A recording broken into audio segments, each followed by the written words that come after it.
Bismillahirrahmanirrahim. Boleh mula dah? Boleh? Bismillahirrahmanirrahim.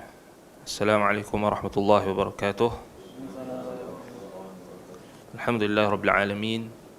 Wassalatu wassalamu ala asyrafil anbiya'i wal mursalin, nabiyyina Muhammadin wa ala alihi wa ashabihi wa man sara ala nahjihi wa iktafa bi atharihi wa da'a bi da'watihi wa istanna bi sunnatihi ila yaumiddin.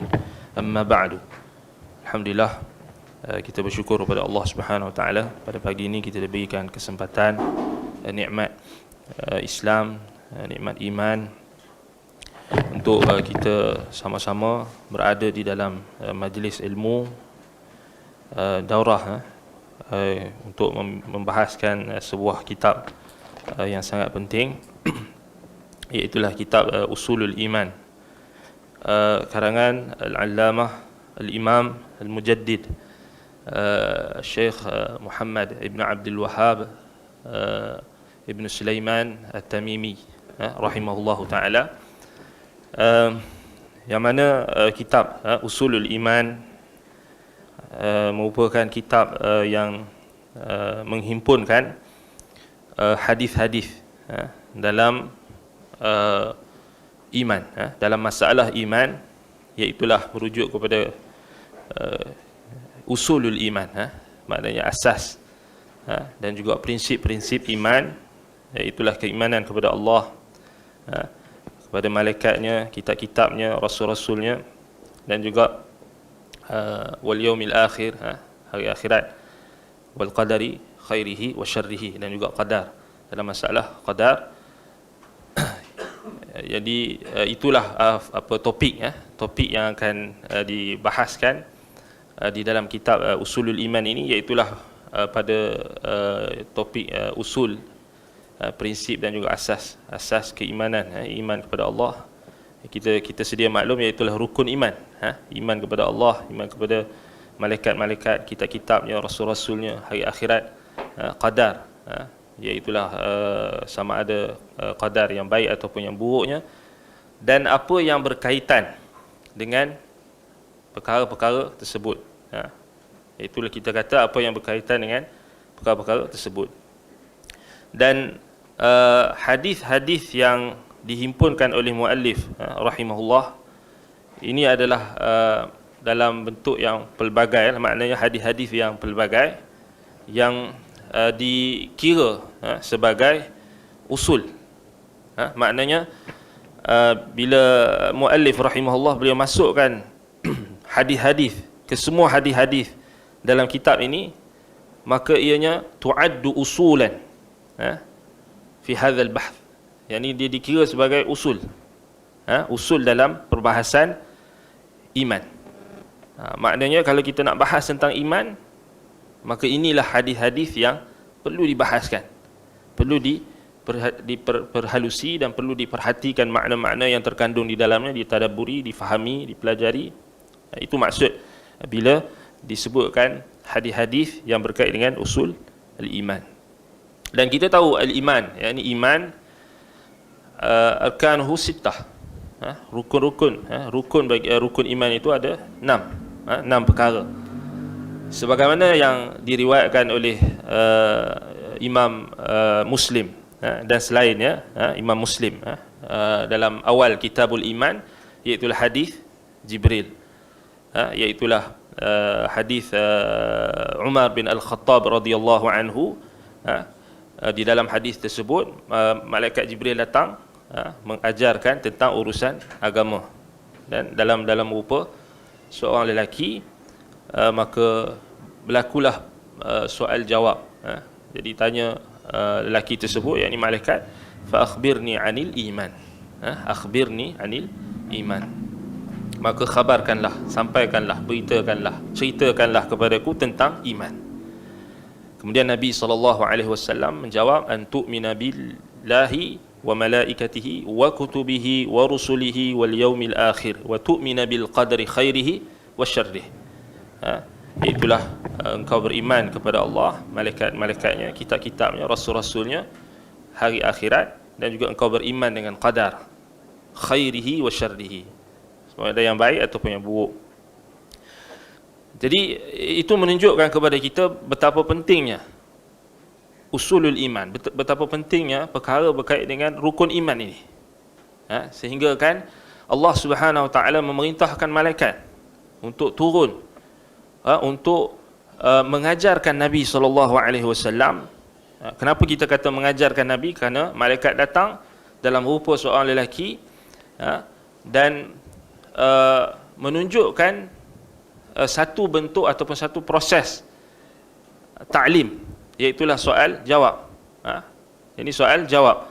Jadi itu adalah satu isyarat yang menunjukkan apa yang dikemukakan oleh malaikat ketika bertanyakan Nabi sallallahu alaihi wasallam, akhbirni 'anil iman, menunjukkan bahawasanya persoalan berkenaan dengan iman ini sangat penting dan perlu diberikan penekanan. Dan oleh itu ulama kita mengarang kitab-kitab mereka dengan khusus ataupun sama ada secara umum, mereka memasukkan dalam seperti ulama-ulama hadis, mereka memasukkan dalam kitab-kitab mereka kitabul iman. Adanya kitabul iman, ada tidak akan lekang daripada permasalahan iman.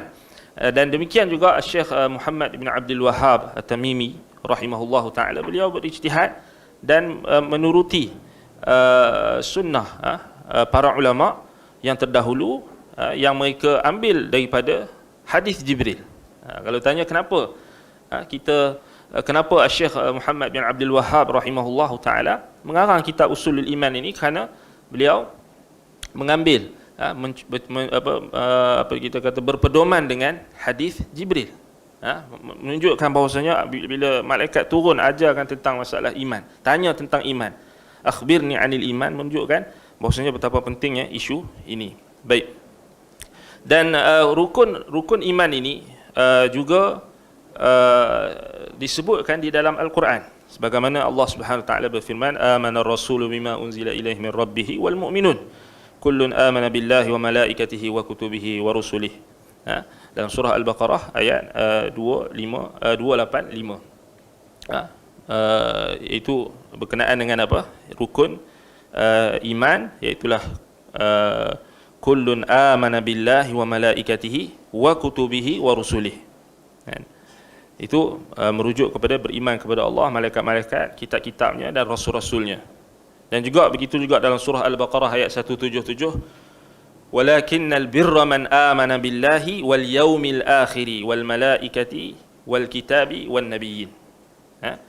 Akan tetapi kebaikan itu, kebajikan itu adalah orang yang beriman kepada Allah, hari akhirat, malaikat dan juga kitab dan para nabi. Beriman kepada malaikat, kitab dan juga nabi-nabi.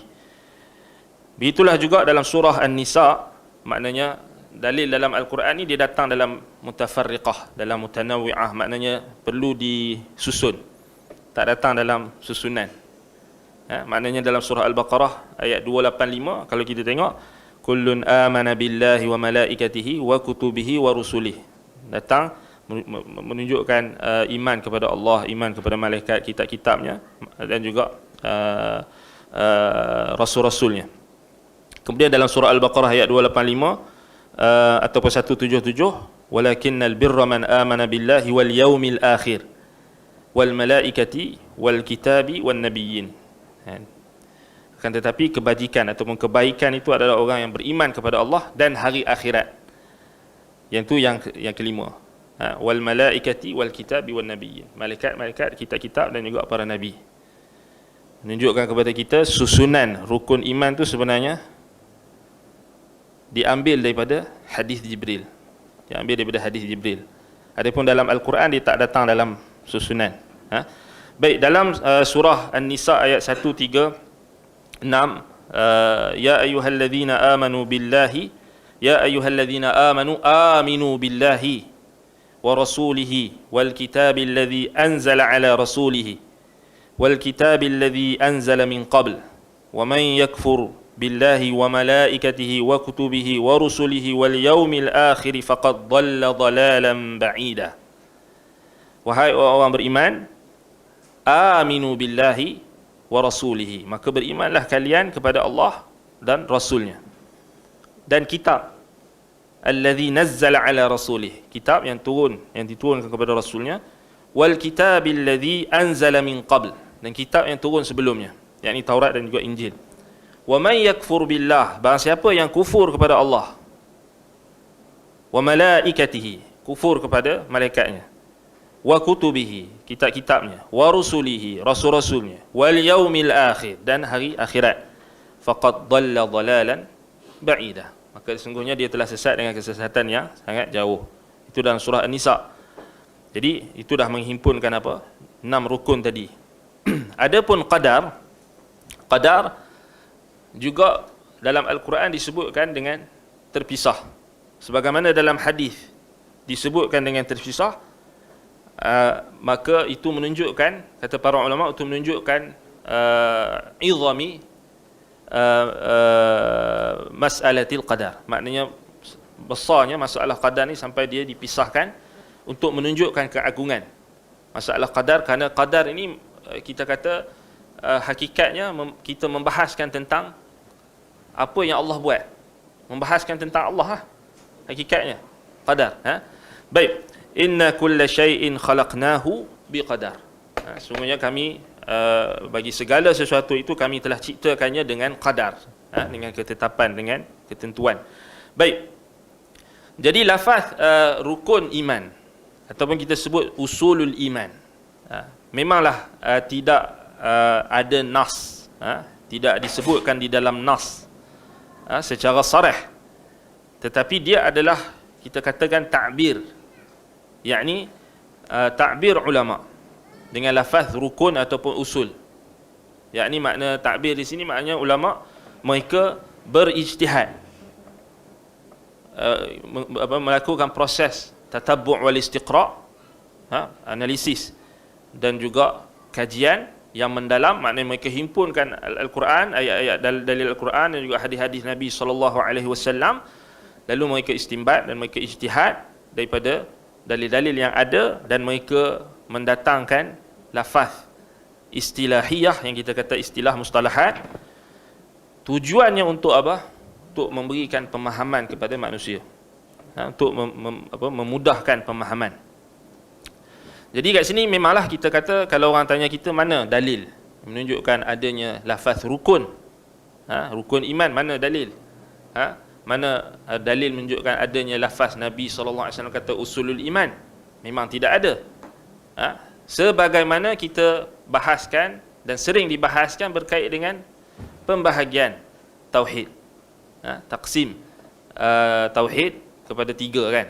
Tauhid rububiyah, uluhiyah, asma' wa sifat, itu juga tidak ada dalil nas yang sarih yang sebut qala Rasulullah sallallahu alaihi wasallam at-tauhid thalathatu aqsam, tak ada.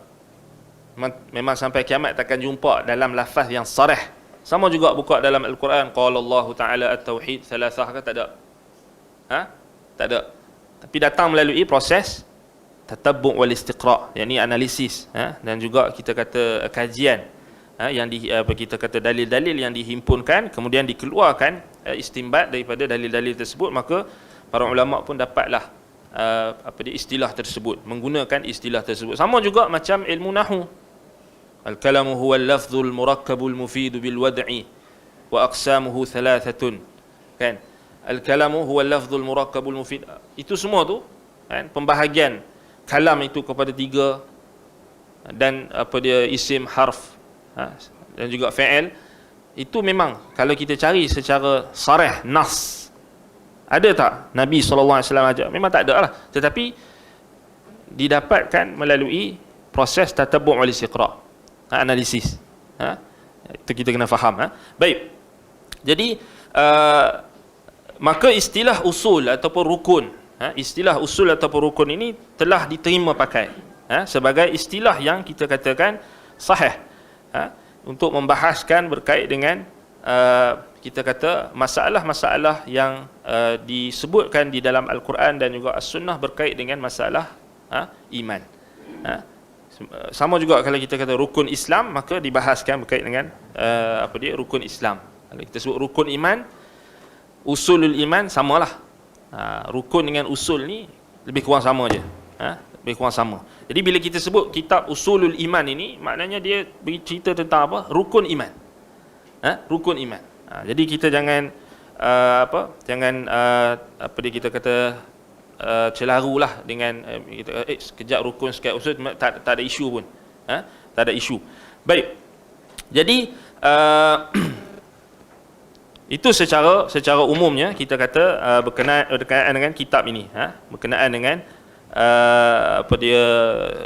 topik yang akan dibahaskan di dalam kitab ini. Adapun pengarang bagi kitab Usulul Iman ini, maka kalau kita buka dalam buku yang diterjemahkan ini,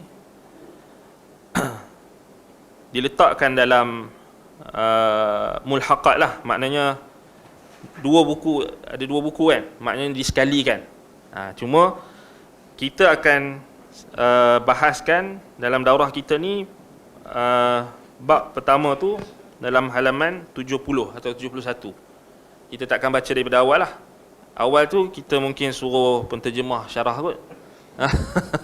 Bila-bila kan, penterjemah ada depan kita ni, waffaqahullah, jadi dia boleh bahas kot yang bahagian pertama tu. Tetapi kalau kita nak kenal tentang Syekh Muhammad bin Abdul Wahhab rahimahullah ta'ala, biografi beliau, jadi anda dah lihat olahan dan juga terjemahan daripada pengarang, penterjemah, maknanya boleh buka dalam halaman yang kedua. Disebutkan sejarah ringkas berkenaan dengan Syekh Muhammad bin Abdul Wahhab rahimahullah ta'ala. Diletakkan sekali nama penuh dan nasab keturunan muallif. Jadi bila sebut nasab penuh ni, kan, anda teringat waktu kami mengaji dulu, kami mengaji sejarah, tarikh Bani Umayyah, start daripada sirah, tarikh khulafa Bani Umayyah, Bani Abbasiyah. Sirah tu okey lagi lah, kita kena hafal nasab Nabi kan. Nasab Nabi ni sampai 20 datuk tu, kena hafal. Sampai Bani Umayyah pun letih jugalah sebab khalifah dia peramai, kan? Walaupun pemerintahan Bani Umayyah tu hanya 90 tahun lebih, hampir-hampir 100, tapi letih juga nak hafal semua nama-nama khalifah. Tapi yang paling letih sekali Bani Abbasiyah. Bani Abbasiyah paling letih sekali sebab apa? Sebab nasab dia tu, khalifah-khalifah dia tu nama sama je. Yang pertama nama Abdullah, yang kedua nama Abdullah, kan? Yang ke berapa pun nama Abdullah juga. Yang ke pertama nama Harun, yang kedua nama Harun. Jadi dahlah nama bapa sama kan, nama datuk pun sama, kan? Misalnya khalifah yang pertama Abdul Abbas As-Saffah, kita kena ingat dia punya kunyah dia, kan? Abdullah, nama dia Abdullah ibnu Muhammad ibnu Ali ibnu Abdullah ibnu Abbas. Ni ingat. Yang kedua nama Abdullah juga, tapi orang berbeza. Tapi nama Abdullah ibnu Muhammad ibnu Ali ibnu Abdullah ibnu Abbas. Jadi apa yang membezakannya? Sebab itu adanya kunyah. Yang kedua Abu Ja'far Al-Mansur. Yang pertama Abu Abbas As-Saffah. Kemudian yang ketiga, start daripada anak Abu Ja'far Al-Mansur tu Muhammad. Nama Muhammad ibni Abdullah. Muhammad ibni Abdullah ibni Muhammad ibni Ali ibni Abdullah ibni Abbas. Jenuh. Tapi kena hafal, kan? Tapi sekarang ni kalau kita suruh hafal, tak mungkin hafal ni. Kan? Abu Abdullah Muhammad ibn Abdul Wahhab ibn Sulaiman ibn Ali ibn Muhammad ibn Ahmad ibn Rashid ibn Barid ibn Mushrif. Mushrif kan Musharraf? Musharrif kan Musharraf? Kena check balik ni, Mushrif ataupun Musharraf, anda tak pasti. Kena ingat ni antara perkara yang inilah maknanya, apa maknanya yang bagi ahlu nasab penting lah, kan? Musharraf ibn Umar bin Mi'dad bin Ris ibn Zakhir bin Muhammad bin Alawi bin Zuhair bin Shihab bin Musa bin Mas'ud bin Uqbah bin Sani bin Nahsal ataupun Nahsal Ibn Shaddad. Sebab dia terjemah tu kita confuse. Bin Zuhair Ibn Shihab Ibn Rabi'ah Ibn Abi Su'ud Ibn Malik Ibn Hanzalah Ibn Malik Ibn Zaid Manah Ibn Tamim Ibn Mur Ibn Ud Ibn Tabikhah Ibn Ilyas Ibn Budar Ibn Nizar Ibn Ma'ad Ibn Adnan. Maknanya silsilah ataupun salasilah beliau bertemu dengan silsilah Nabi SAW pada datuk beliau yang ke-34. Kat situ maknanya bertemu pada Ilyas. Ilyas kan? Sebab Syekh Muhammad bin Abdul Wahhab rahimahullah daripada kalangan Bani Tamim. Bani Tamim. Baik, ini boleh baca lah. Kita hanya nak bagi galakkan untuk baca lah. Boleh baca maknanya.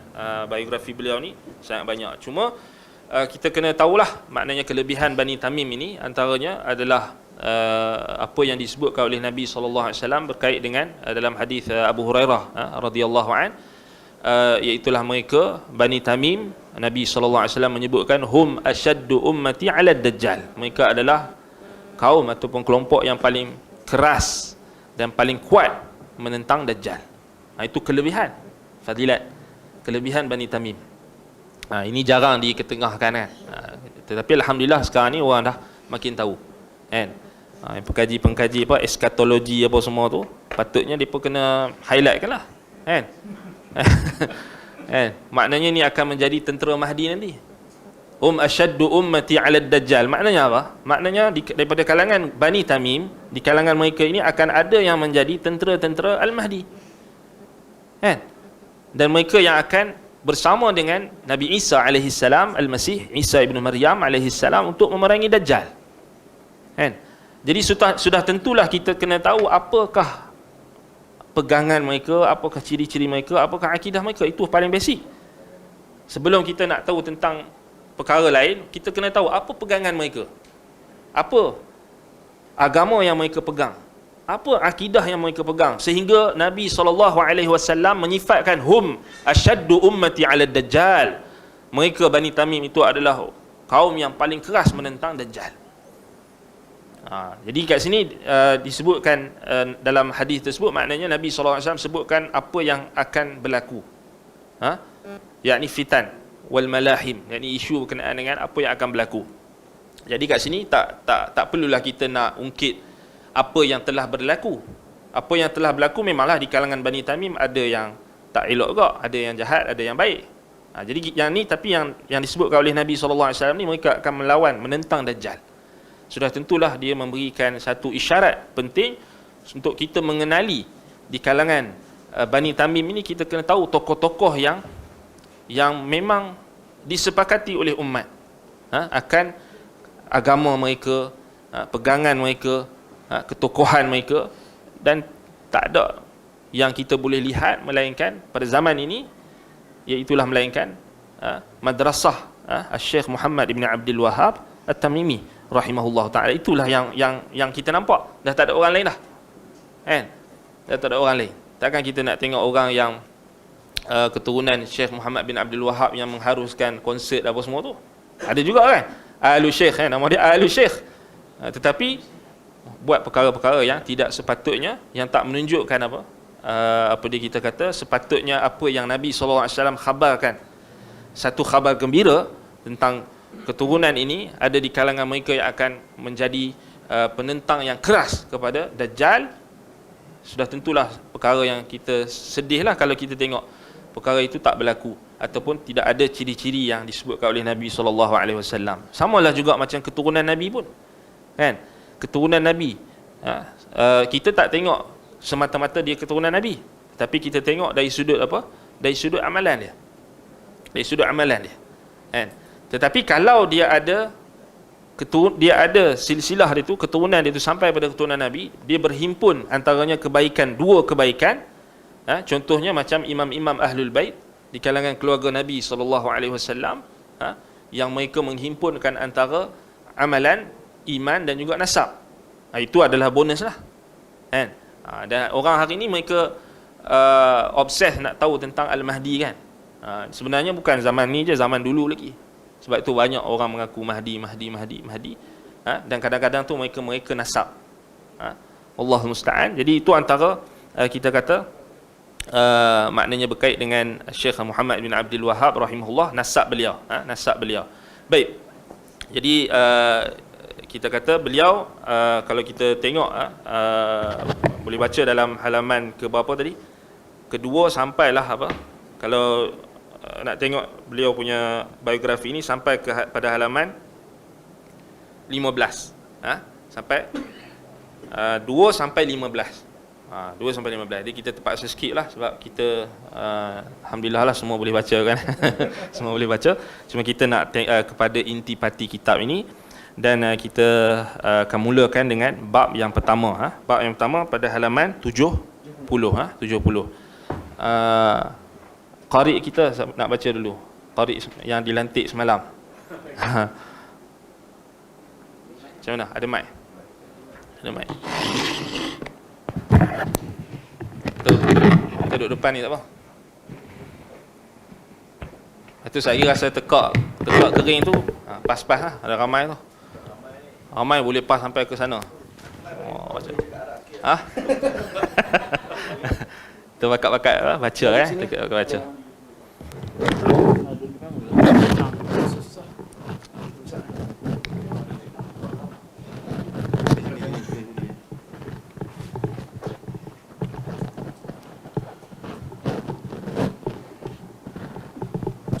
Baca bahasa Arab sekali. Kita dah bahasa Arab.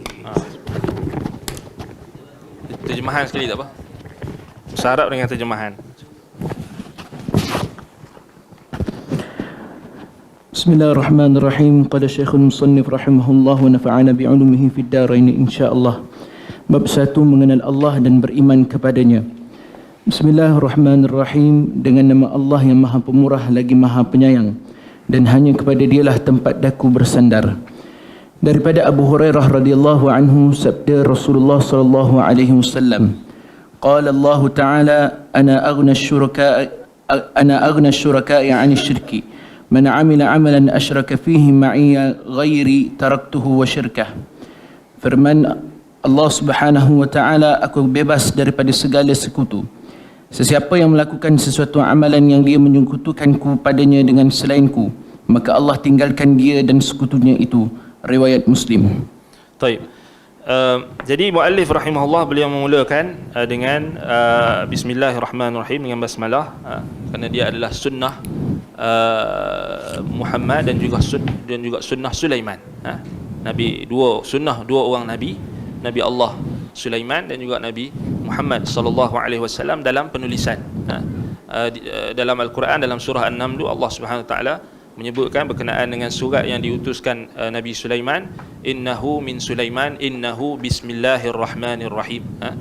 Maknanya surat itu Nabi Sulaiman alaihi salam nyatakan dengan nama Allah, maknanya basmalah. Begitulah juga surat-surat Nabi kita Muhammad sallallahu alaihi wasallam, sebagaimana yang diriwayatkan oleh Imam Al-Bukhari dan selainnya, antaranya hadis iaitu surat yang Nabi sallallahu alaihi wasallam utuskan kepada Hiraqal, misalnya, min Muhammad Abdillah ila Hiraqal azimir Rum, salamun ala bismillahirrahmanirrahim min Muhammad Abdillah ila Hiraqal azimir Rum, salamun ala man ittaba'al huda.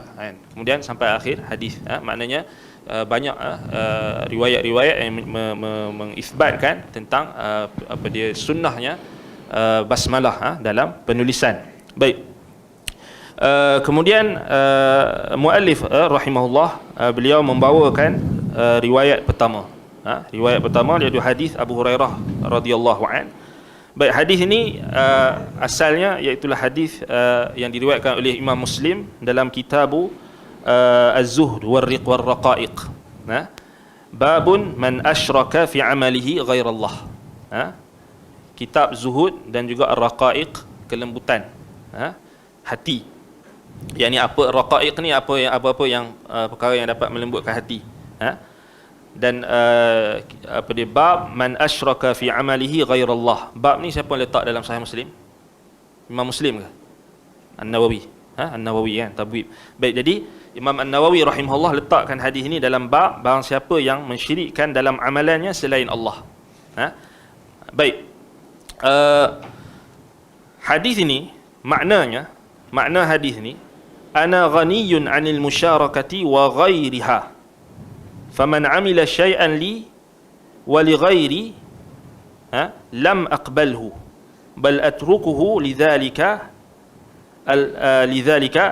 lil ghair, ataupun lidzalika al ghair wal muradu anna 'amal al mura'i fihi wa ya'tham bihi, ataupun anna 'amal al mura'i batilun la thawaba fihi wa ya'tham bihi. Ini disebutkan oleh Imam An-Nawawi rahimahullah dalam Al-Minhaj, syarah Sahih Muslim Ibni Hajjaj. Makna hadis ni adalah hadis qudsi. Maknanya Allah Taala berfirman sebagaimana yang disabdakan oleh Rasulullah sallallahu alaihi wasallam, qala Allah Taala. Baik, maknanya ana ghaniyun anil musyarakati wa ghairiha. Maknanya aku ni kaya, ghaniyun, cukup, dan tak perlukan daripada segala sekutu, bebas daripada segala sekutu. Barang siapa yang beramal dengan amalan syai'an, sesuatu amalan, li wali ghairi, kepadaku dan kepada selainku, maknanya mempersekutukan amalannya kepadaku, yang ni maknanya dia beramal untuk aku dan dalam masa yang sama dia beramal untuk selain aku, selain Allah, lam aqbalhu, sebab itu tidak aku terimanya. Taraktuhu wa syirkah, jadi aku tinggalkannya bersama dengan sekutunya, bersama dengan syiriknya, sekutunya. Dalam sebahagian riwayat disebutkan syirkahu wa syarikahu wa syirkatihi, ataupun wa syarikatihi, ataupun wa syirkatihi. Semua samalah, maknanya sekutu. Maknanya sekutu. Dan dijelaskan, kalau kita tengok hadis ini dijelaskan dalam riwayat Imam Ibn Majah dengan sanad yang sahih atau hasan, dengan lafaz sama, ana aghna syuraka'i 'ani syirki man 'amila 'amalan asyraka fihi ma'iya ghairi taraktuhu wa syirkah, digantikan dengan lafaz fa ana minhu bari'un. Maknanya aku berlepas diri daripadanya, daripada ibadat dia. Fa ana minhu bari'un wa huwa lilladzi asyraka, dan dia akan diserahkan bersama dengan orang yang disyirikkan, dengan sekutu yang dia pilih. Sebab itu kata Al-Imam As-Sindi rahimahullah dalam hasyiahnya terhadap Sunan Ibn Majah, lafaz fa ana minhu bari'un maknanya itu adalah takkid lirraddi, penegasan untuk menunjukkan amalan orang-orang yang mensyirikkan Allah ini ditolak, dengan tegas ditolak oleh Allah Subhanahu wa taala. Kan? Baik. Yang kedua, riwayat Ibnu Majah juga dalam kitab Az-Zuhud dengan lafaz dengan lafaz yang berbeza tetapi dengan makna yang lebih kurang sama. Hadisnya berbunyi, idza jama'a Allahu al-awwalina wal akhirin yaumal qiyamah liyaumin la raiba fihi nada munadin man kana asyraka fi amalin amilahu lillahi falyatlub thawabahu min indillah, ataupun man kana asyraka fi amalin amilahu lillah falyatlub thawabahu min indi ghairillah fa inna allaha aghna syuraka'i anisyirki. Maknanya ini dalam lafaz Ibnu Majah. Dalam lafaz Ibnu Majah, Nabi sallallahu alaihi wasallam bersabda, idza jama'a Allahu al-awwalina wal akhirina yaumal qiyamah liyaumin la raiba fihi nada munadin. Maknanya pada hari kiamat nanti, bila Allah Taala himpunkan golongan yang terawal dan golongan yang terakhir pada hari kiamat, pada hari yang tiada keraguan di dalamnya, nada munadin, akan ada seruan, akan ada yang menyeru, sama ada malaikat. Jadi seruan itu berbunyi, man kana asyraka fi amalin, barang siapa yang mempersekutukan dalam amalan, amilahu lillah, yang dia beramal tu kerana Allah, untuk Allah, dia buat sekutu, dia buat syirik dalam amalan, falyatlub thawabahu min indi ghairillah, maka carilah pahala dan ganjarannya daripada selain Allah. Maknanya pergi jumpa dengan sekutu yang hampa duk buat sekutu tu, pergi minta kat dia. Ni hari kiamat nanti. Ini dalam riwayat Ibnu Majah dengan sanad yang hasan. Maknanya penjelasan bagi hadis ni kita ambil hadis juga. Maknanya orang yang buat amalan yang ada syirik, maka dia diperintahkan pada hari kiamat kelak, falyatlub thawabahu min indi ghairillah, maka carilah pahala kamu dekat sekutu yang hampa buat.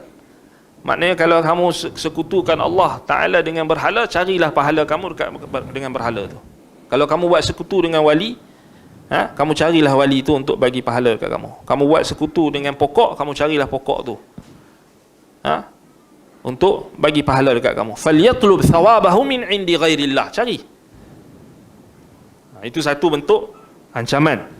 Fa inna Allah aghna syuraka'i 'ani syirki. Ini sama dengan lafaz Muslim tadi. Kenapa? Kerana Allah, sesungguhnya Allah itu zat yang maha kaya, tidak memerlukan sekutu-sekutu daripada segenap sekutu. Bebas daripada segala sekutu. Baik. Dan ini kita boleh faham berdasarkan daripada surah, kalau kita tengok dari sudut dalalah yang ada dalam Al-Quran, petunjuk yang ada dalam Al-Quran yang membawa maksud yang sama dalam hadis yang pertama ini adalah ayat dalam surah Az-Zumar ayat 29. Surah Az-Zumar ayat 29, yakni perumpamaan yang Allah Ta'ala berikan, yakni daraballahu mathalan rajulan fihi syuraka'a mutasyakisuna wa rajulan salaman li rajulin hal yastawiyani mathala alhamdulillah bal aktharuhum la ya'lamun. Yakni kata Imam Ibn Jarir At-Tabari rahimahullah, mathalallahu mathalan lil kafir billahi ya'budu alihatan syatta. Yani Allah memberikan perumpamaan dalam ayat dalam surah Zumar ayat 29 ini, perumpamaan orang kafir yang kufur kepada Allah, mereka menyembah ilah, yakni sembahan-sembahan yang berbeza, wa yuti'u jama'atan minasyayatin, dan mereka mentaati sekelompok di kalangan syaitan-syaitan. Yakni syaitan-syaitan di sini merujuk kepada syaitan-syaitan di kalangan jin dan manusia. Dukun-dukun, bomo-bomo, pawang-pawang, itu syaitan lah. Syaitan di kalangan manusia. Jadi Allah bagi perumpamaan orang kafir, orang yang menyembah selain Allah, yakni mensyirikkan Allah, wal mu'minu alladhi la ya'budu illa Allah al-wahid. Dan juga perumpamaan seorang mukmin yang tidak menyembah melainkan Allah yang esa. Jadi Allah kata apa? Daraballahu mathalan li hadzal kafir rajulan fihi syuraka. Maknanya perumpamaan bagi orang kafir, maknanya lelaki yang dia ada sekutu. Dia ada sekutu. Yakni fihi syuraka mutasyakisuna. Mutasyakisun ni maknanya dia, keberadaan lelaki tersebut antara dua jamaah, dua kelompok, dua golongan yang memiliki, yakni tuan lah. Mutasyakisaini, yakni mutasyakisaini maknanya mutasyakisun dalam ayat tu maknanya mukhtalifin mutanazi'in atau mukhtalifaini mutanazi'in, yakni keberadaan seorang hamba itu di antara dua tuan yang bertelagah, yang berselisih. Sayyi'atu akhlaqihim, yang akhlak mereka adalah akhlak yang buruk. Disebutkan apa? Rajulun syakasa ataupun syakisa idza kana sayyi'ul khuluq. Itu maksud ayat itu, mutasyakisun. Maknanya wa kullu wahidin minhum yastakhdimuhu biqadri nasibihi wa milkihi fih. Maknanya seorang hamba itu dia berkongsi dua tuan. Yang dua tuan itu bertelagah. Dan dua tuan itu mempergunakan hambanya itu dengan apa yang mereka pandang hamba itu mempunyai hak-hak yang perlu mereka laksanakan kepada tuannya. Maknanya dua tuan, bayangkan ada seorang hamba, dia nak, kita dapat tasawur dekat sini gambaran. Seorang hamba dia nak menuruti dua tuan yang berbeza, yang bertelagah, yang buruk akhlaknya. Boleh bayang tak? Kita ada dua bos. Kita tak ada hamba sekarang kan? Tak ada perhambaan. Kita ada dua orang bos. Dua orang bos ni bergaduh sama-sama. Kita tersepit di tengah-tengah. Betul tak? Baik. Jadi perumpamaan yang Allah Ta'ala berikan kepada orang kafir ini, mereka mempunyai dua sekutu. Makna sekutu di sini maknanya dua tuan. Kan? Baik. Berbeza dengan seorang lelaki yang lain, yakni yang disifatkan sebagai mukmin. Wa rajulan salaman, maknanya rajulun musliman. Seorang lelaki yang muslim, yakni rajulan khulusan li rajulin, yakni berbeza dengan seorang hamba yang mempunyai satu tuan sahaja. Boleh nampak tak? Yakni al-mu'minul muwahhidul ladzi akhlasa ibadatahu lillah, kata Imam Ibn Jarir At-Tabari. Yakni seorang mukmin yang mentauhidkan Allah, yang memurnikan ibadahnya hanya kepada Allah. Maknanya perumpamaan bagi hamba yang dia ada satu tuan dia. Cuba kita gambar, kita bayangkan seorang hamba mempunyai dua tuan. Dua tuan tu bergaduh pula. Pening tak? Kan? Misalnya tuan yang pertama kata, buatkan aku air kopi. Tuan yang kedua kata, aku tak nak air kopi, aku nak air teh tarik. Dalam masa yang sama, saat yang sama, kau kena siapkan. Boleh tak? Gila kan? Atau apa pernah, sekali dia lari kan? Tak boleh. Maknanya dia tak boleh nak berkhidmat untuk dua orang tuan dalam masa yang sama. Mesti ada clash. Dahlah tuan tu pula buruk, dua-dua tu tak baik. Itu maksud mutasyakisuna. Mutasyakisuna maknanya mutanazi'in, mukhtalifin, maknanya dua-dua tu bergaduh. Lepas tu sayyul akhlaq, bukan tuan yang baik, tuan yang buruk, yang jahat, yang zalim. Jadi bayangkan macam mana dia nak berkhidmat, tak boleh berkhidmat dengan baik. Bezakan dengan seorang hamba yang mempunyai satu tuan sahaja. Buat kopi, okey, buat kopi, settle. Betul tak? Dia tak gaduh lah. Sekejap lagi tuan yang kedua, tuan A cakap macam mana pula, tuan B cakap macam mana pula. Tak ada. Dia khulusun, maknanya dia murni. Dia boleh berkhidmat dengan baik. Jadi itulah perumpamaan orang yang tauhid dan orang yang syirik. Orang yang jadikan sekutu bagi Allah. Maknanya dia macam orang syirik sekarang, dia tak tahu nak minta kat siapa. Pening dah. Banyak sangat nama wali nak kena hafal. Asmaul Husna pun dia tak hafal. Dia kata nama wali ni, nama wali tu. Ratus ribu wali. Tak sampai 100,000 lah, 100 pun dah dia tak larat dah. Tapi kalau suruh hafal Asmaul Husna, dia tak boleh hafal pula. Tapi kalau nama wali-wali, tapi menunjukkan apa? Yalah, bayangkan kalau dia nak seru kan. Nak ingat nama-nama yang panjang tu, dah lah nama wali dia panjang-panjang. Kan? Al-Qutub ada nama, ada gelaran ni pula ada gelaran tu pula. Jadi ini perumpamaan yang Allah Ta'ala sebut dalam Al-Quran. Yang ni maknanya kalau kita tadabbur ayat ni, surah Az-Zumar ayat 29, inilah yang dijelaskan dalam hadis Abu Hurairah radhiyallahu an yang diriwayatkan oleh Imam Muslim. Itu. Maknanya kita kena faham setiap hadis yang Nabi SAW sampaikan, semuanya sebenarnya adalah pemahaman Nabi SAW daripada Al-Quran. Sebagaimana kata Imam Asy-Syafi'i rahimahullah, kullu ma hakama bihi Rasul sallallahu alaihi wasallam fahuwa mimma fahimahu minal Quran. Setiap apa yang diputuskan oleh Rasul, yakni Nabi Muhammad sallallahu alaihi wasallam dalam hadis-hadis baginda, hukum yang ditetapkan oleh Nabi sallallahu alaihi wasallam, perkataan, perbuatan, takrir, mimma fahimahu minal Quran. Semuanya datang daripada kefahaman Nabi sallallahu alaihi wasallam terhadap Al-Quran. Sebab itu kalau kita baca hadis, kita nak dapat ilmu, macam antara cara kita nak dapat ilmu daripada bacaan hadis kita, keluarkan ayat Quran yang sama maknanya dengan hadis. Keluarkan ayat Quran yang ada intipati yang maknanya sama macam dalam hadis. Itu ilmu. Maknanya tak ada lagi orang buat ni. Hadis disyarahkan dengan Quran.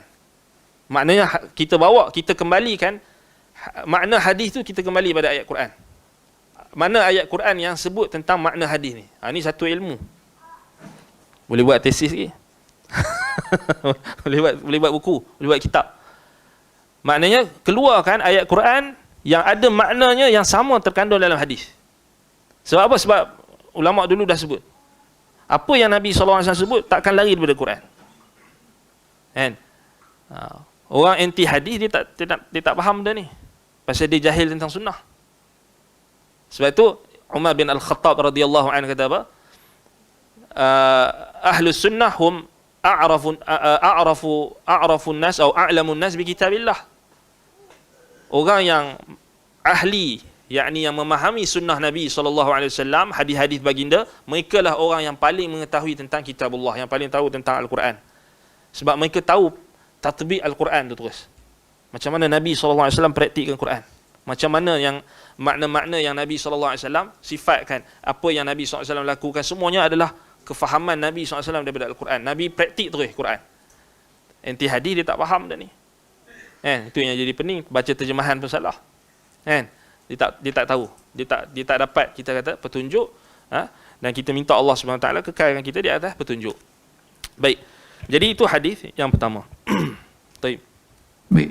Daripada Abu Musa radhiyallahu anhu, beliau berkata, qama fina Rasulullah sallallahu alaihi wasallam bi khamsi kalimat.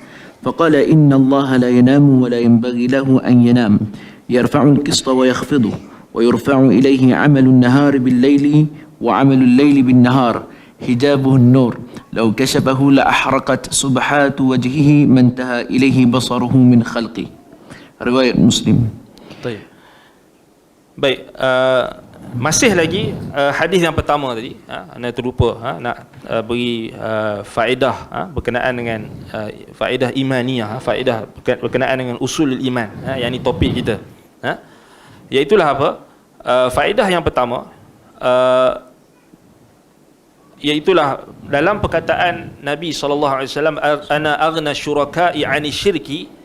Di sini ada petunjuk mengisyaratkan tentang tauhid rububiyah. Kenapa? Kerana Allah Subhanahu Wa Taala berfirman, aku adalah zat yang cukup, ghaniyun, aghna syuraka'i, maknanya yang tak berhajatkan kepada sekutu-sekutu. Menunjukkan ianya adalah kamalu rububiyyatih. Sebab apa Allah Taala al-ghani? Sebab apa Allah Taala aghna syuraka'i 'ani syirk, tak berhajatkan kepada sekutu-sekutu? Kerana kesempurnaan rububiyahnya, dan keesaannya dalam rububiyah. Maknanya Allah Subhanahu Wa Taala dia satu-satunya Tuhan yang mencipta, yang memberi rezeki, yang mengurus tadbir alam. Jadi dia tak berhajatkan kepada sekutu. Kerana apa? Kerana kalau ada sekutu maka itu adalah batil. Kerana Allah Subhanahu Wa Taala dialah Rabbun wahdahu duna ghairi. Dialah satu-satunya Rabb yang memiliki, yang menguasai, yang mengurus tadbir alam, yang mencipta, yang memberikan rezeki, dan tidak ada sekutu baginya dalam rububiyahnya. Itu maknanya terkandung dalam makna hadis ana aghna syuraka yani syirki. Kat situ ada rububiyah. Al-faidatu tsaniyah, faedah yang kedua, iaitulah dalam hadis ini juga mengisyaratkan tentang tauhid uluhiyah, yakni tauhid ibadah. Sebab Allah Subhanahu Wa Taala sebut dalam hadis yang sama, selepas itu Allah kata man amila amalan asyraka fihi ma'iya ghairi. Maknanya Allah Subhanahu Wa Taala menyebutkan tentang tuntutan ibadah, amalan yang dilakukan oleh hamba-Nya, yakni ibadah, amalan. Barang siapa yang beramal dengan amalan yang ada sekutu di dalamnya bersamaku, maknanya taraktuhu wa syirkah, ana bari'um minhu, sebagaimana dari riwayat Ibnu Majah, aku berlepas diri daripadanya, aku tinggalkan dia bersama dengan sekutunya. Maknanya Allah Taala tak terima amalannya. Baik, di sini kita katakan apa yang disifatkan dengan sifat kamal. Di sini kesempurnaan adalah kamalul ghina, kamalul ghani, yakni Allah Subhanahu Wa Taala bersifat dengan sifat yang maha kaya, yang cukup, yang tak berhajatkan kepada selainnya, sekutu.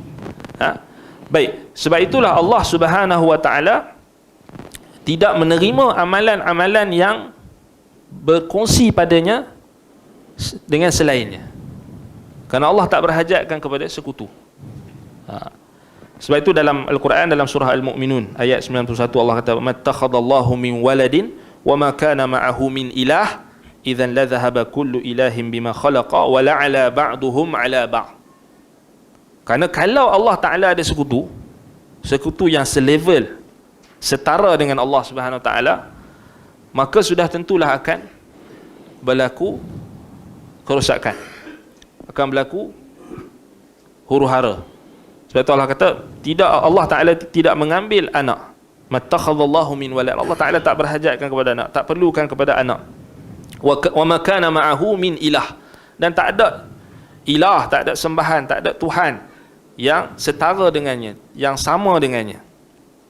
Kalau ada, maknanya idzan la dhahaba kullu ilahin bima khalaqa. Mustahil ada Tuhan yang lain. Kalau ada, sudah tentulah akan apa? Akan pergi semua untuk kepada Tuhan yang diciptakan, ataupun Tuhan yang menciptakan itu. Bima khalaqa, apa yang diciptakannya akan pergi kepada setiap Tuhan masing-masing. Wala ala ba'duhum ala ba', dan sudah tentu akan meninggi sebahagian mereka di atas sebahagian lain. Akan berlakulah pergaduhan kalau Tuhan tu ada banyak. Maknanya kalau Tuhan itu ada banyak, maknanya akan berlakulah apa? Pertempuran dewa-dewa kan. Macam digambarkan oleh orang-orang musyrik, orang-orang etis. Bergaduh Tuhan duk bergaduh. Kan? Lepas tu siapa nak urus takbir alam kalau bergaduh? Kan? Maknanya akan berlaku, kita kata, huru-hara. Sebab itu dalam surah Al-Anbiya pun dengan makna yang sama. Dalam ayat surah Al-Anbiya ayat 22, "Lau kana fihi ma alihatun illallah la fasadata." Kalaulah ada di antara langit dan bumi ni ada ilah, ada Tuhan selain Allah, la fasadata, maknanya akan musnahlah langit dan bumi. Maknanya benda tu adalah mumtani'an, mustahil ianya berlaku. Baik. Jadi dan kalau kita tengok juga hadis ini, bila Allah Subhanahu Wa Taala sebut dalam hadis qudsi ini, iaitulah apa? Ana aghna syuraka'i 'ani syirk, dan man 'amila 'amalan asyraka fihi ma'iya ghairi taraktuhu wa syirkah. Bila sebut man 'amila 'amalan, maknanya semua bentuk jenis amalan yang ada di dalamnya syirik, sekutu bagi Allah, sekutu bersama Allah, maka ianya termasuk, sama ada amalan badaniyah, badan, ataupun amalan qalbiyah, amalan hati, ataupun amalan al-maliyah, harta benda. Dan amalan amalan-amalan yang kita kata yang menyebabkan terbatalnya syirik, ataupun kita kata sekutu, menjadikan sekutu bagi Allah dalam amalan ini, yang dapat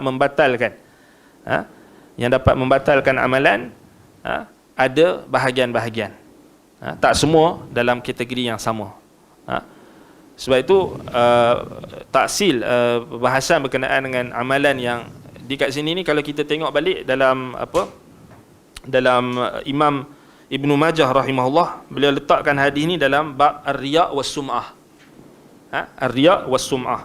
Jadi sudah tentulah hadis ini berkait dengan isu berkenaan dengan syirik yang paling ditakuti oleh Nabi SAW. Innama akhwafu ma akhafu alaikum syirkul asghar fasu'ila anhu faqala ar-riya'. Riya' itu adalah syirik yang kita katakan yang ditakuti oleh Nabi SAW, syirik asghar.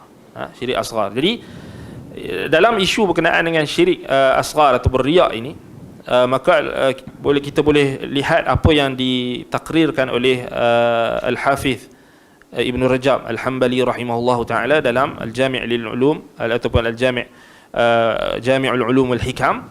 Beliau menyebutkan, wa'lam anna al-amal li ghairillah aqsamun.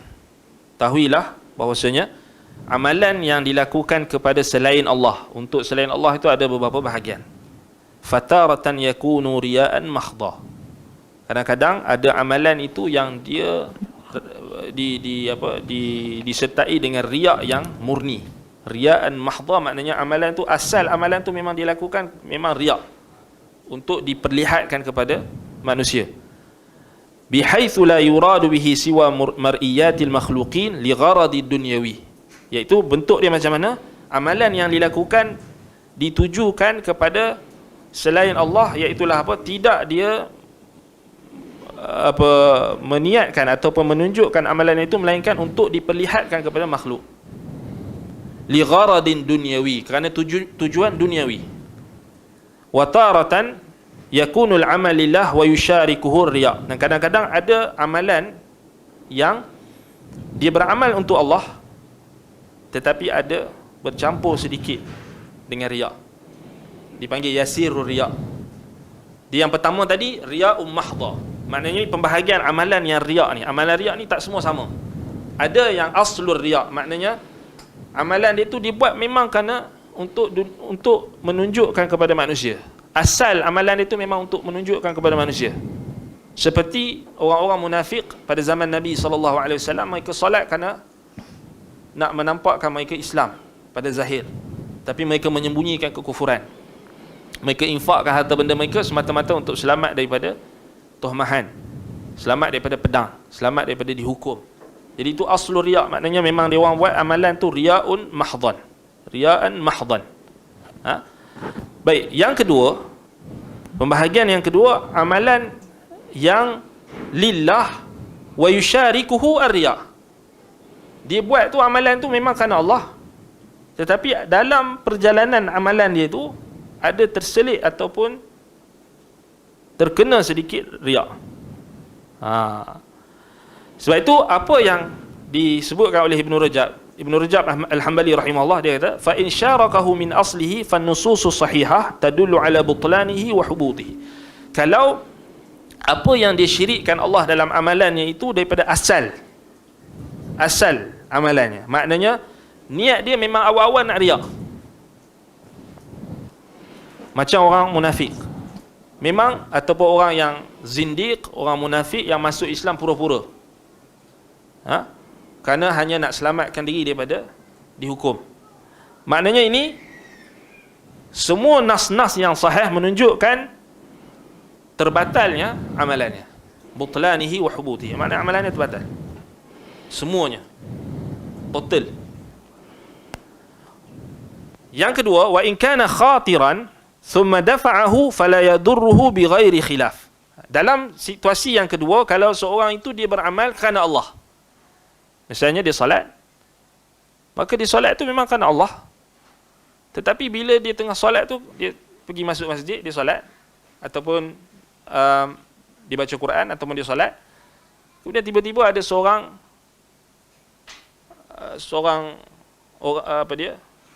lalu, ada seorang individu lalu. Kemudian bila dia tengok seorang individu tu lalu, waktu dia tengah solat seorang-seorang tadi, tak ada orang lalu, dia ikhlas. Bila tiba-tiba ada orang lalu, kemudian dia sengaja, katakan dia sengaja memperpanjangkan rokok dia contoh, supaya dia dikatakan dia seorang yang solat yang baik contoh. Ataupun dia baca Quran, waktu tu dia baca slow, bila ada orang lalu, kemudian dikuatkan sedikit bacaan dia tu untuk orang tu kata dia suara sedap misalnya. Maka ketika itu dipanggil khatiran, maknanya syirik tu datang bukan secara asal, tapi datang, kita kata datang ketika dia tengah beramal, dia tak ada niat nak buat riya'.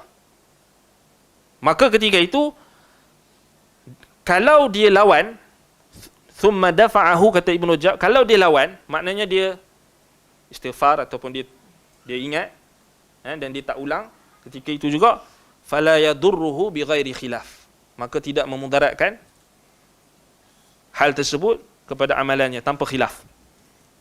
Wa in istarsala ma'ahu fahal yuhbatu bihi amaluhu am la yadurruhu dhalika wa yujaza ala asli niyyatih. Tetapi situasi yang kedua, kalau dia biar, adakah amalan dia itu terus terbatal ataupun amalan dia tak mudarat, dan adakah dia akan diberikan ganjaran berdasarkan asal niatnya? Asal niatnya apa? Lillah, kerana Allah. Kat sini ada khilaf di kalangan ulama salaf. Dan dihikayatkan daripada Imam Ahmad, Ibn Jarir At-Tabari, kedua mereka merajihkan bahawasanya amalan dia tidak batal. Dengan syarat tadilah, maknanya dia lawan. Maknanya amalannya tidak batal. Kalau dia lawan. Kalau dia biarkan, dia isu yang jadi khilaf ni, adakah amalan yang dia riakkan itu? Faham tak? Dia sekarang ni, dia, okey, kita kata, 100% first untuk Allah. Kemudian masuk kacau dia punya amalan tu, ambil 20%. Jadi 80%. So yang riak tu jadi 20%. Katakan yang riak tu nisbah dia 20% daripada 100%. Jadi 80%. Adakah 80% tu akan diberi pahala. Itu yang jadi khilaf. Imam Ahmad, Imam Ibn Jarir At-Tabari rajahkan diberi 80% yang dia akan dapat pahala adalah 80% yang tak dirosakkan dengan riak tadi. Nampak? Baik. Dan dia akan diberikan balasan atau ganjaran berdasarkan niatnya yang terawal, niatnya yang asal. Dan ini juga adalah pendapat yang diriwayatkan daripada Al-Hasan Al-Basri dan selainnya rahimahumullahu ajma'in. Baik. Jadi itu berkenaan dengan faedah kita katakan tentang riak, tentang riak. Baik. Kemudian hadis yang kedua, innallaha azza wa jalla la yanamu. Innallaha azza wa jalla la yanamu. Maknanya hadis Abu Musa Al-Asy'ari radhiyallahu anhu, yakni hadis ini untuk makna bila Syekh dah menjelaskan pada hadis yang pertama tu rububiyah dan juga uluhiyah, dan masuk hadis yang kedua ni Syekh mula masuk menjelaskan tentang asma wa sifat ataupun bab sifat, dan Syekh terus masuk berkenaan dengan hadis-hadis sifat, kerana hadis-hadis sifat termasuk dalam rukun iman, termasuk dalam usulul iman. Maknanya masuk dalam perbahasan iman kepada Allah. Kenapa? Kerana beriman kepada Allah ni apa? Kita sebutkan beriman kepada Allah ni, beriman kepada rububiyahnya, uluhiyahnya dan asma wa sifat. Kan? Jadi semua hadis-hadis berkait dengan nama-nama Allah dan sifat-sifatnya, maka ianya termasuk dalam kategori ataupun bab iman kepada Allah. Jadi ini juga menunjukkan kepada kita hadis-hadis berkenaan dengan sifat-sifat Allah termasuk dalam hadis-hadis berkait dengan iman kepada Allah. Kenapa? Kerana tak mungkin kita beriman kepada Allah tanpa kita mengenali Allah. Mengenali Allah, mengenali sifat-sifatnya, nama-namanya. Kan? Jadi kita nak kenal Allah, kita kena tahu tentang nama-nama dan sifatnya. Baik. Perkataan Nabi SAW, innallaha la yanam wala yanbaghi lahu an yanam, maknanya menunjukkan kepada kita Allah Ta'ala tidak tidur.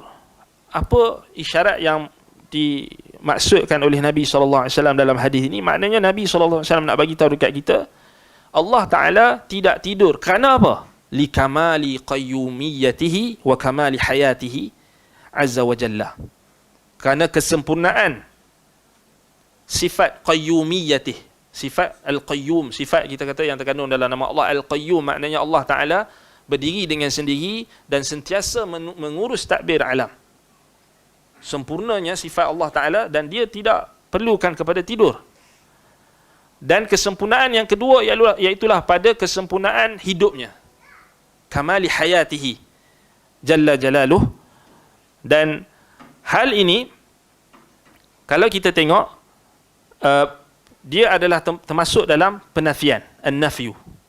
Bila kita kata, bila Nabi SAW kata innallaha la yanam wa la yanbaghi lahu an yanam, maknanya Nabi tengah bagi tahu dekat kita tentang sifat al-manfiyah, sifat yang dinafikan daripada Allah Subhanahu wa taala. Dan penafian sifat yang kurang ini, tidur, kan? Tidur ni adalah sifat yang naqs, kurang. Adakah tujuannya hanya nak menafikan kelemahan, kekurangan daripada Allah? Tidak. Menafikan sifat yang kurang bagi Allah ini sebenarnya maksudnya adalah untuk mengisbatkan kamalu biddihi, untuk mengisbatkan kesempurnaan lawannya. Berdasarkan kaedah yang disebutkan oleh para ulama, antaranya apa yang ditakrirkan oleh Syekhul Islam Ibn Taymiyah rahimahullah dalam Tadmuriyah, anna an-nafyal mahdha la yuthbitu kamalan. Penafian secara total tidak mengisbatkan kesempurnaan. Maknanya kalau kita kata Allah tidak tak memberi apa maksud yang dimaksudkan, iaitu mengisbatkan kesempurnaan Allah. Jadi maknanya mengisbatkan ataupun menafikan sifat kekurangan bagi Allah, antaranya tidur tadi, sebab Nabi kata innallaha la yanam wala yanbaghi lahu an yanam, Allah Taala tak tidur dan dia tak mungkin dia tidur. Menunjukkan penafian sifat yang kurang itu membawa kepada mengisbatkan kesempurnaan sifat Allah. Kesempurnaan sifat Allah. Sebab itu Syekhul Islam Ibn Taimiyah kata, kalau kita nafi saja tanpa kita faham bahawasanya penafian itu membawa kepada penetapan sifat kesempurnaan, dia tak mengisbatkan kesempurnaan pada hakikatnya. Sebab itu kalau kita tengok akidah Ahlul Kalam ataupun akidah golongan falasifah, mereka nafi kan? Tidak, dan mereka tidak faham ataupun penafian mereka itu tak membawa kepada mengisbatkan sifat kesempurnaan. Last sekali, tidak di atas, tidak di bawah, tidak di atas, tidak wujudlah senang. Kan? Tidak ada, semua tidak Allah, tidak kan? Sebab itu kita baca dalam hadis ini, Nabi SAW kata, Inna Allah la yanam wa la yanbaghi lahu an yanam. Kemudian kita baca dalam surah Al-Ikhlas, Qul huwallahu ahad, Allahus samad, lam yalid wa lam yulad, wa lam yakul lahu kufuwan ahad. Maknanya, setiap penafian akan sifat ketidaksempurnaan itu adanya penetapan sifat kesempurnaan. Sebab itu, kalau datang penafian dalam kitab, dalam Al-Quran ataupun As-Sunnah, kalau datang siak, konteks ayat itu menafikan sifat kekurangan, aib, cacat cela kepada Allah, daripada Allah, maka kita kena faham yang dimaksudkan adalah untuk mengisbatkan kamaluddid, kesempurnaan lawan dia. Contohnya, diddun naum, lawan bagi tidur apa? Al-hayatu wal qayyumiyah. Sifat al-hayah wal qayyumiyah. Lawan bagi tidur. Betul tak? Maknanya, sifat Allah Ta'ala yang berdiri dengan sendiri dan terus menerus mengurus tadbir alam tanpa dia berhajatkan kepada tidur. Sama juga kehidupan, al-hayah. Kamalul hayah, maknanya kesempurnaan sifat hidup Allah. Sebab itu, Nabi SAW sebut dalam hadis ini, Inna Allah la yanamu, la yanbaghi lahu an yanam, menunjukkan kepada, menetapkan kesempurnaan hidup Allah dan juga kesempurnaan sifat qayyumiyatih, qayyum, sifat kita kata berdiri sendiri dan juga terus menerus Allah Subhanahu Wa Taala mengurus tadbir alam. Sebab itulah dalam ayat kursi Allah Ta'ala sebut apa? Allahu la ilaha illa huwal hayyul qayyum la ta'khudhuhu sinatun wala naum. Sebab Allah Ta'ala nak bagi tahu tentang apa? Kesempurnaan hayat, kesempurnaan hidupnya dan kesempurnaan qayyumiyatih, sifat yang berdiri sendirinya Allah Ta'ala itu, dan dia terus menerus mengurus tadbir alam. La ta'khudhuhu sinah, maknanya Allah Ta'ala tidak ada bagi Allah SWT tu ghaflah wala futur wala i'rad. Tak ada kita kata lalai. Allah Ta'ala tidak juga mengantuk, tidak juga apa. Sinah ni muqaddimah bagi naum, muqaddimah bagi tidur. Mengantuk pun tak. Maknanya maksudnya di sini lalai ataupun futur ataupun i'rad, yakni berpaling ataupun bosan ke, tak ada bagi Allah. Wala naum, maknanya la yushghiluhu an qayyumiyatihi sya'nun an sya'nin. Maknanya tak menyibukkan Allah Ta'ala dengan urusan urus tadbir alam dengan apa-apa bentuk kesibukan. Antaranya tidur. Maknanya Allah Ta'ala tak disibukkan dengan apa-apa saja bentuk kekurangan. Antaranya mengantuk dan juga tidur dalam mengurus tadbir alam. Yang makhluk yang dia ciptakan. Baik. Kemudian maksud hadis Nabi SAW, yakhfidul qista wa yarfa'uh, maknanya al-qista, yakni apa dia, merendahkan. Yakhfidul qista, maknanya al-qista dekat sini maknanya mizan, neraca. Berdasarkan firman Allah Subhanahu Wa Taala dalam surah Al-Anbiya ayat 47, wa nad'ul mawazin al-qista li yaumil qiyamah. Kami letakkan apa dia, neraca, iaitulah al-qista di sini maknanya mizan, neraca pada hari kiamat kelak. Baik, zahirnya Allah Azza wa Jalla apa kita kata, merendahkan timbangan dan juga mengangkat timbangan, mizan. Ini neraca yang ditimbang amalan-amalan manusia. Yang ini zahirnya memang Allah Ta'ala rendahkan dan Allah Ta'ala tinggikan. Kama yaliqu bi jalalihi ta'ala. Jadi sebagaimana yang layak bagi Allah Subhanahu wa taala. Baik.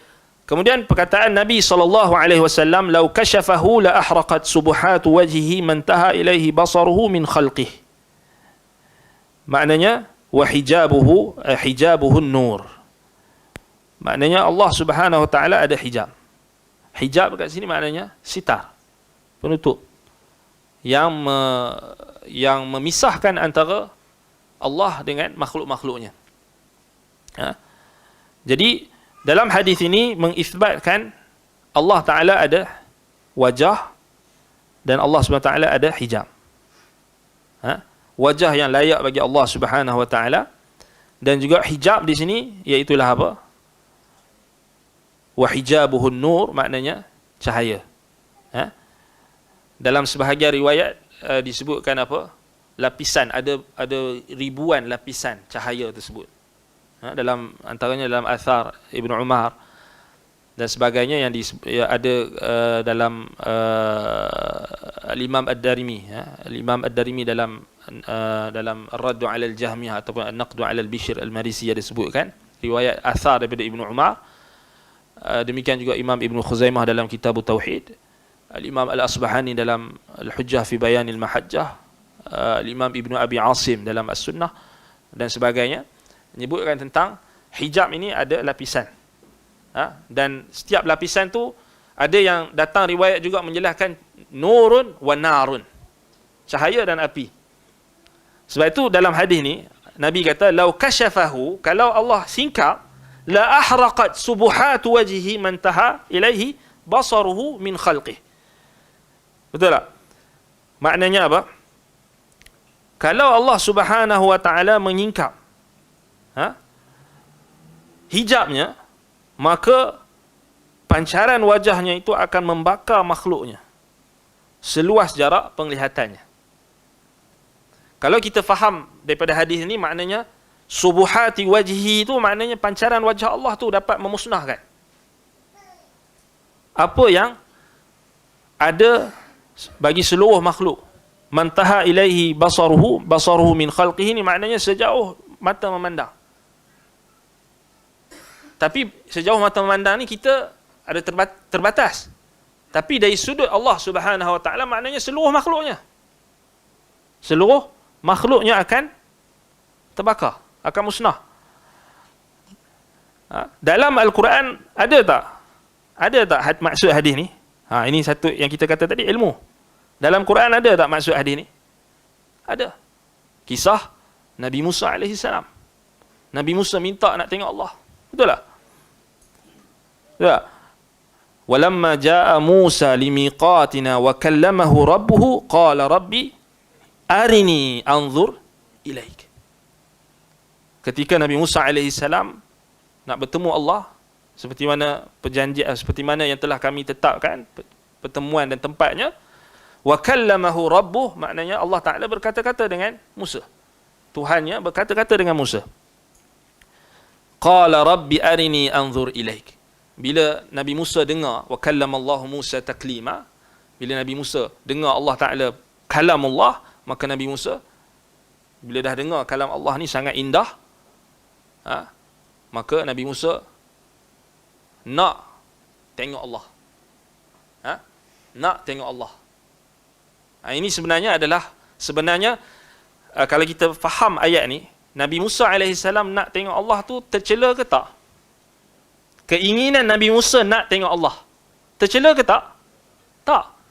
Dalilnya Nabi SAW minta dekat Allah, wa as'aluka ladzatan nazari ila wajhik. Aku memohon kelazatan melihat wajahmu. Maknanya nak tengok Allah ni tercela tak? Tak tercela. Bagus. Kerana seorang hamba bila dia mendengar kalam Tuhannya, sudah tentu dia nak lebih. Jadi keinginan Nabi Musa nak tengok Tuhan, nak tengok Allah, tidak tercela. Cuma bila Nabi Musa AS minta sesuatu yang Allah Ta'ala tak benarkan di dunia ini, maknanya melihat wajah Allah, melihat Allah di dunia ini, Allah tak benarkan. Itu yang Allah Ta'ala tegur. Sebab itu Nabi Musa kata, qala rabbi arini anzur ilaik. Wahai Tuhanku, perlihatkan dirimu kepadaku, anzur ilaika, aku nak tengok engkau. Allah kata apa? Qala lan tarani. Qala lan tarani. Kamu takkan boleh sesekali tengok aku di dunia ini, maksudnya. Sebab itu Nabi SAW kata, innakum satarawna rabbakum hatta tamutu. Atau kama qala, kalian akan melihat Tuhan kalian, yakni selepas kalian mati. Maknanya kat dunia tak boleh tengok. Allah kata lan tarani. Walakin unzur ilal jabal. Kalau kau nak tengok juga, unzur ila al-jabal, lihat ke bukit tersebut. Fa in istaqarra makanahu fasawfa tarani. Kalau bukit tu kau tengok masih lagi tetap berada di tempatnya, fasawfa tarani, kau akan tengok aku. Falamma tajalla rabbuh, kata Ibnu Abbas radhiyallahu anhuma, Allah Ta'ala buka hijabnya ketika itu sebesar ni. Sebesar ini, sebesar ruah jari ini, ataupun sebesar 2 jari. Ini Allah buka, singkap hijabnya. Itu maksud falamma tajalla rabbuh, bila Allah Ta'ala menzahirkan, maknanya Allah buka hijabnya. Ini hijabuhun nur, Allah buka hijabnya. Lil jabal, kepada bukit. Ja'alahu dakka, musnah, berkecai bukit tu. Bukit yang batu solid tu berkecai jadi pasir. Berkecai jadi pasir. Wa kharra Musa sa'iqa, dan Musa pingsan. Boleh tak tengok Allah kat dunia? Tak boleh. Sebab itu Ibn Abbas kata, Allah hanya buka sebesar ni hijabnya. Bayangkan kalau Allah buka semua. Itu yang hadis, dalam hadis yang Syekh Muallif rahimahullah bawa ni, walau kashafahu la ahraqat subuhat wajhi man taha ilaihi basaruhu min khalqih. Kalau dia buka, dia singkap hijabnya, nescaya akan membakarlah apa? Subuhat wajhi, keagungan wajahnya, kebesaran wajahnya, kehebatan, kebesaran, keagungan, pancaran wajahnya itu akan memusnahkan, akan terbakar semua. Jadi Allah Ta'ala rahmat kat Nabi Musa, Allah Ta'ala hanya buka sikit. Bukit tu berkecai. Sikit saja. Bukit yang solid, bukit yang kita kata yang batu yang solid itu berkecai menjadi debu. Dalam sebahagian tafsir debu terus. Bukan pasir saja, debu. Bau, maknanya keagungan Allah Subhanahu Wa Ta'ala. Jadi tak boleh. Maknanya tak boleh tengok Allah lah kat dunia ni. Nak tengok kat mana? Kena masuk syurga. Kena beramal. Innakum satarawna rabbakum kama tarawna al-qamara lailatal badri la tudammuna fi ru'yatih. Kan? Kalian akan melihat Tuhan kalian apabila seperti mana kalian melihat bulan purnama. La tudammuna fi ru'yatih, maknanya la tazdahimuna fi ru'yatih. Kalian takkan beresak-esak, takkan bersusah payah nak tengok Tuhan ni. Kan? Jadi itu kita kata maksud hadis ni ada dalam Quran, ada kan? Ada dalam Quran. Maksud hadis ni ada dalam Quran. Baik. Jadi hadis ini menunjukkan kepada kita tentang Allah Ta'ala ada hijab, dan hijabnya itu daripada cahaya. Dan ada penjelasan perincian hijab tu, maknanya ada lapisan-lapisannya, ada ribuan lagi lapisan, dan ada api, ada kegelapan, ada diselang-seli dengan api, kegelapan, kemudian ada cahaya. Wallahu Ta'ala alam, itu adalah perkara ghaib yang kita beriman dan kita tak tahu kaifiat dia. Tapi itu dah kita boleh, bila kita baca dalam ayat dalam kisah Nabi Musa alaihi salam tu, kita dah tahu dah macam mana keagungan Allah Azza wa Jalla. Baik. Kemudian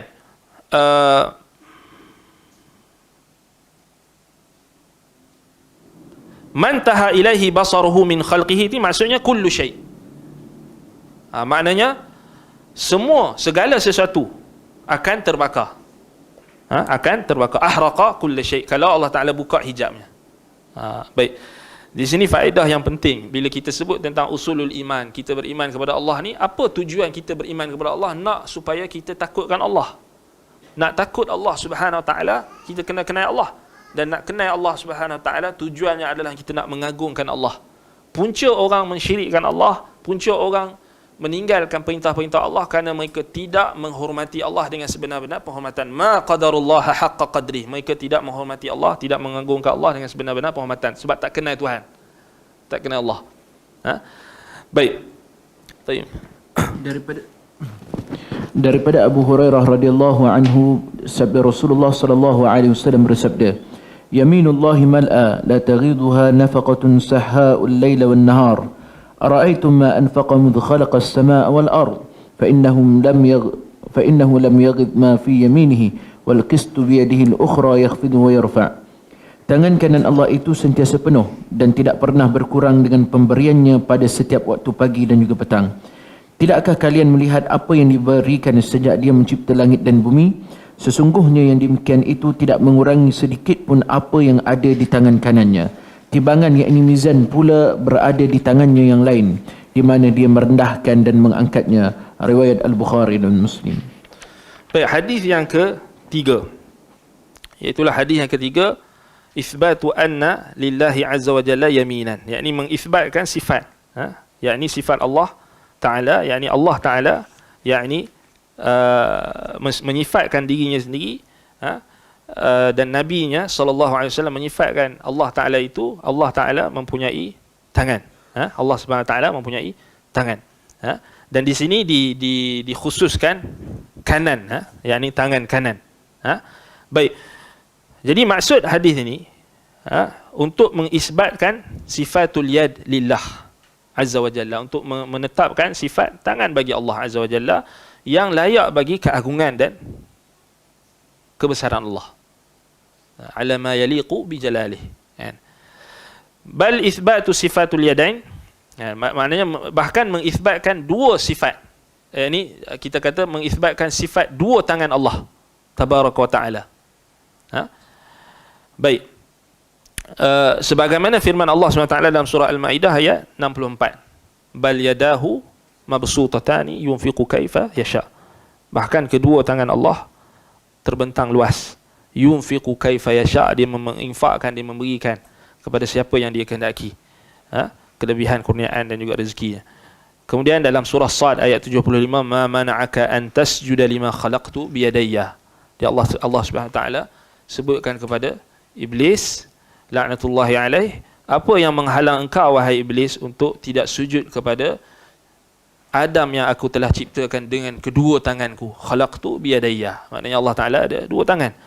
Kemudian dalam surah Yasin ayat 71, awalam yarau anna khalaqna lahum mimma amilat aydina an'aman fahum laha malikun. Yang ini disifatkan dengan tangan-tangan kami. Dan banyak lagi hadis-hadis dan ayat yang mengisbatkan sifat dua tangan bagi Allah Azza wa Jalla yang layak bagi Allah. Dan bila kita sebut beriman kepada Allah ini, maknanya kita beriman dengan apa yang Allah sifatkan. Bukan apa yang kita sifatkan. Bukan apa yang kita sangkakan. Bukan apa yang kita bayangkan. Tetapi apa yang Allah Ta'ala sifatkan. Seperti mana yang layak bagi keagungan Allah Azza wa Jalla. Sebab itu selalu ulama-ulama kita akan bila sebut tentang sifat-sifat macam ni, sifat tangan Allah, wajah Allah dan sebagainya, maka mereka akan sebut kama yaliqu bi jalalih, sebagaimana yang layak bagi keagungan Allah Azza wa Jalla. Kerana Allah laisa kamitslihi syai' wa huwas samiul basir. Kerana Allah tidak sama seperti sesuatu apapun dan Dia Maha mendengar lagi Maha melihat. Dan dalam hadis ini juga terkandung makna Allah Ta'ala menyifatkan salah satu daripada kedua tangannya dengan kanan, al-yamin. Sebab itu dalam hadis ni Allah kata wal qistu biyadihi al-ukhra. Maknanya mizan, neraca, timbangan itu di tangannya yang lain. Yarfa'u wa yakhfad. Maknanya ada dua tangan dan satu tu disebut dengan yang lain, tangan yang lain. Yang Allah meninggikan dan Allah merendahkan sesiapa yang Dia kehendaki. Datang dalam riwayat lain, innal muqsitina indallahi ala manabir min nurin an yaminir rahman. Orang-orang yang berlaku adil. Al-muqsitin maknanya orang-orang yang berlaku adil di dunia ini, mereka akan berada di sisi Allah di atas mimbar. Mimbar-mimbar yang dibuat daripada cahaya, manabir min nurin an yaminir rahman, di sebelah kanan ar-rahman. Wa kilta yadayhi yaminun, dan kedua tangan Allah adalah kanan. Alladzina ya'diluna fi hukmihim wa ahlihim wa ma walau, atau wa ma walu. yakni orang yang muqsitin, yang mendapat kelebihan, maknanya mereka akan didudukkan di mimbar-mimbar yang diciptakan daripada cahaya di sebelah kanan Allah nanti. Mereka adalah orang yang ya'diluna fi hukmihim, mereka yang adil dalam hukum mereka dan adil dalam keluarga mereka, dan apa yang mereka perintah, apa yang mereka dipertanggungjawabkan. Al-muqsitin, al-muqsitin indallah. Yang ini ganjaran bagi orang yang berlaku adil di dunia ini. Dia akan diletakkan di mimbar-mimbar. Maknanya kita kata tempat-tempat yang diperbuat daripada cahaya, manabir, min nurin, daripada cahaya, di sebelah kanan Allah Ar-Rahman. Itu hadis yang diriwayatkan oleh Imam Muslim. Kemudian dalam hadis itu juga Nabi SAW kata, wakilta yadaihi yaminun, kedua tangan Allah adalah kanan. Apa maksudnya? Kata ulama, maknanya dua tangan Allah itu Ar-Rahman, keduanya yamin, yakni kanan. Makna kanan di sini, orang Arab faham kanan di sini maknanya fil khairi wal infaq. Kanan ni orang Arab faham kanan bila sebut yamin maknanya kebaikan dan juga infak, maknanya orang yang pemurah, kebaikan. Karena orang Arab taj'al syaraf lil yumna 'ala al yadil ukhra. Orang Arab memang makruf kanan ni mereka letakkan pada kedudukan yang mulia berbanding dengan kanan yang tangan yang lain. Dan masuk akal lah. Masuk akal lah. Logik lah. Logik lah. Sebab apa? Sebab kita tangan kanan dengan tangan kiri, kita tahu kita qada hajat. Adakah walaupun kita dah lepas qada hajat tu, kita qada hajat, kita istinja dengan tangan kiri? Kita bincang tentang orang yang fitrahnya sejahtera, bukan orang yang dah tertukar fitrahnya. Baik, rasa-rasa kita nak makan tangan mana? Kiri ke kanan? Kanan. Laju kanan. Pasal apa? Semua orang tahu maksudnya tangan kiri ni tangan yang kita kata tangan apa tangan kiri ni? Tangan yang digunakan pada perkara-perkara yang kotor. Tangan yang dia tak sama dengan tangan kanan. Betul tak? Jadi sebenarnya orang Arab, apa yang mereka faham bila mereka itlakkan yamin itu pada kebaikan, infak dan sebagainya, menunjukkan makul, maknanya logik lah. Tak ada pencanggahan, tak ada pencanggahan apa-apa pun. Kan? Jadi Nabi SAW bertutur dalam bahasa Arab.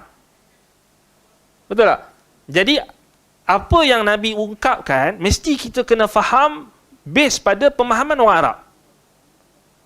Jangan kita faham dengan pemahaman selain Arab.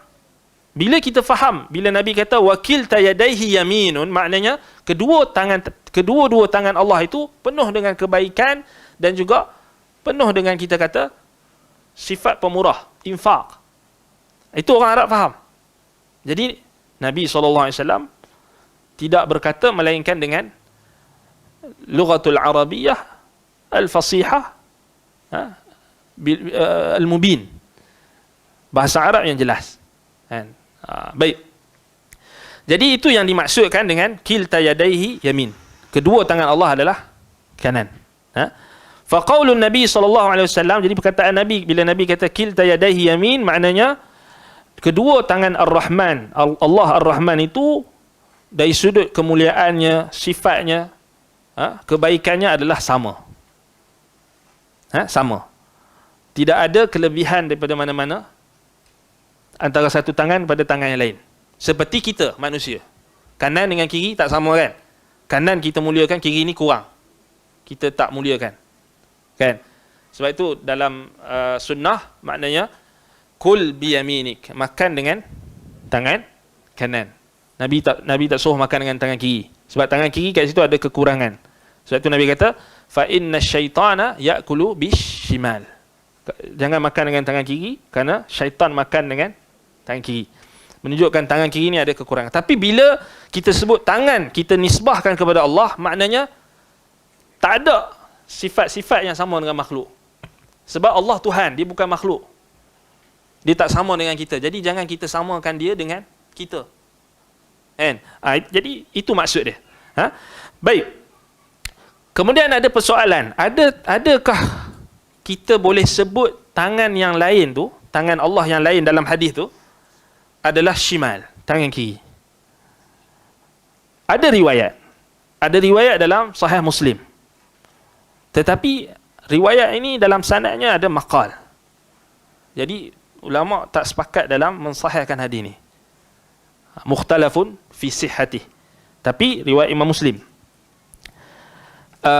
yakni dalam riwayat tersebut disebutkan hadis daripada Ibnu Umar. Qala Rasulullah sallallahu alaihi wasallam yatwillahu azza wa jalla as-samawati yawmal qiyamah thumma ya'khudhuhunna bi yadihi al-yumna thumma yaqulu ana al-maliku ayna al-jabbarun ayna al-mutakabbirun thumma yatwi al-ardina bi shimalihi.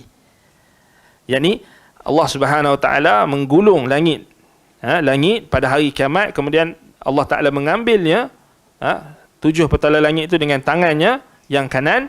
Kemudian Allah berfirman, akulah al-malik, akulah raja, akulah raja. Ainal jabbarun, di mana orang-orang yang sombong dan takabbur. Ainal mutakabbirun, di mana orang-orang yang sombong dan takabbur di dunia ini. Thumma yatwil ardina bishimalihi, kemudian Allah menggulung bumi-bumi dengan kirinya, tangan kirinya, shimalihi. Ini dalam lafaz riwayat Imam Muslim. Baik, tetapi sebahagian ahli ilmu, segelintir ahli ilmu, mereka melihat hadis ini ada illah, dan mereka kata penyebutan shimal itu laisa mahfuzan, maknanya tidak, maknanya dari sudut riwayatnya itu dipertikaikan dengan lafaz shimal tu. Sebab mereka comparekan dengan riwayat yang lebih sahih, perawinya lebih thiqah, iaitu wal qistu bi yadihi al-ukhra. Yakni hadis yang kita yang hadis yang ketiga ni, maknanya mizan neraca itu di tangannya yang lain. Yang ni yang asah, maknanya lafaz yang asah, yang lebih sahih. Tetapi yang bishimalihi, dengan lafaz shimal, dengan lafaz kiri itu dipertikaikan. Tetapi ala kulli hal, kalau ulama yang terima hadis itu kerana dia Sahih Muslim, kerana dia hadis riwayat Imam Muslim, maka itu tidak menunjukkan apa? Shimal di situ tidak menunjukkan kekurangan. Tidak menunjukkan kekurangan. Macam mana kita nak faham? Maknanya jangan kiaskan dengan makhluk lah. Itu je. Kan? Baik. Jadi kalau kita kata hadis itu sahih sekalipun, ada jawapan. Kalau tak sahih pun ada jawapan. Alhamdulillah, kerana kita kata ulama kita, mereka dapat diberikan petunjuk oleh Allah SWT untuk menjelaskan kepada kita, dan tak ada kontradik. Maknanya kalau kita terima riwayat itu sahih pun tak ada masalah. Ada masalah kita kata tangan kiri Allah, tak ada masalah. Tak melazimkan kita menyamakan Allah dengan makhluk, kan? Dan kalau kita katakan riwayat itu tak sahih, selamat lah, kan? Maknanya tak ada masalah, tak ada isu lah. Maknanya betul lah apa yang kita sebutkan tadi. Riwayat yang Nabi SAW kata wakilta yadaihi yamin, kedua tangan Allah itu yamin, kanan. Maknanya dia tak kontradi. Baik. Sebab itu Syekh Muhammad bin Abdul Wahhab rahimahullah dalam akhir kitab Tauhid, beliau merajihkan, dia isbatkan shimal. Maknanya dia terima riwayat Imam Muslim tu. Jadi muallif diterima riwayat Imam Muslim tu, sebab itu dalam akhir masail kitab Tauhid, dalam kitab Tauhid karangan beliau, masail yang terakhir yang keenam beliau sebut as-sadisah at-tasrihu bi tasmiyatiha asy-syimal. Yakni tasrih, yakni Allah Taala, Nabi SAW menjelaskan dengan sarahah, dengan jelas, menamakan tangan yang satu lagi itu dengan kiri. Dan ini jugalah pendapat sebahagian di kalangan ulama ahli tahqiq dalam isu ini. Ala kulli hal, mesti maknanya isu ni memang khilaf dalam usul ke furu'. Furu' akidah. Ini contoh furu' akidah. Sebab apa? Sebab ada nas yang berbeza hukum. Hadis tu ulama tak sepakat. Jadi sebab itu berlaku perbezaan pendapat. Nak isbatkan atau tak? Kalau siapa yang terima kesahihan hadis tersebut, maka dia akan terima. Seperti muallif rahimahullah, untuk isbatkan syimal. Siapa yang tak terima, maka dia akan tolak. Kalau kita tengok balik, hadis ini memang dalam sanadnya memang penyebutan syimal itu memang sebahagian ulama hukumkan lafaz itu dengan syadz. Maknanya dia mukhalafah dengan lafaz yang lebih sahih atau beriwayat yang lebih thiqah. Dan ini dinaskan oleh sebahagian ulama imatul hadis seperti Imam Al-Baihaqi dan selainnya. Imam Al-Baihaqi dalam Al-Asma' wa Sifat, begitulah juga dalam Syekhul Islam Ibn Taymiyah rahimahullah dalam Majmu' Al-Fatawa. Baik, tafadhal. Al-hadis yang keempat, daripada Abu Dzar radhiyallahu anhu, beliau berkata, ra'a Rasulullah sallallahu alaihi wasallam syataini tantatihani, faqala ya Abu Dzar hal tadri fima tantatihani, qala la, qala lakinna Allah yadri wa sayahkumu bainahuma. Pada suatu hari Rasulullah sallallahu alaihi wasallam melihat dua ekor kambing saling menanduk antara satu sama lain. Lalu baginda Nabi SAW bersabda, wahai Abu Dzar, adakah kamu tahu kenapa mereka saling tanduk menanduk? Lalu Abu Dzar pun menjawab, aku tidak tahu. Maka Rasulullah SAW pun bersabda, akan tetapi Allah mengetahui sebabnya, dan dialah yang akan menghakimi kedua-duanya. Riwayat Ahmad. Baik, hadis ini, hadis yang keempat, yakni berkait dengan ilmu Allah. Berkait dengan ilmu Allah. Maknanya hadis ini adalah pelengkap bagi perbahasan hadis-hadis yang sebelum ini berkait dengan keimanan kepada Allah Azza wa Jalla. Dan iman kepada Allah maknanya kita beriman dengan rububiyah, uluhiyah, asma' wa sifat. Dan hadis ini terkandung di dalamnya penjelasan sebahagian sifat-sifat Allah. Jadi dalam hadis ini, kalau kita tengok Nabi SAW sebutkan kepada Abu Dzar Al-Ghifari radhiyallahu an, walakinna Allah yadri, kan, tapi Allah Ta'ala tahu apa yang tantatihani, maknanya diterjemahkan dalam kisah ini, maknanya dua kambing yang apa? Dua ekor kambing yang saling bergaduh, tanduk menanduk. Dia tanduk menanduk tu suka-suka, ada sebab. Ada sebab. Maknanya mereka ni makhluk Allah yang maknanya dia tak akan lari daripada sunnatullah. Maknanya mereka pun ada pergaduhan, mereka pun ada pertelingkahan, mereka pun ada khilaf sesama mereka.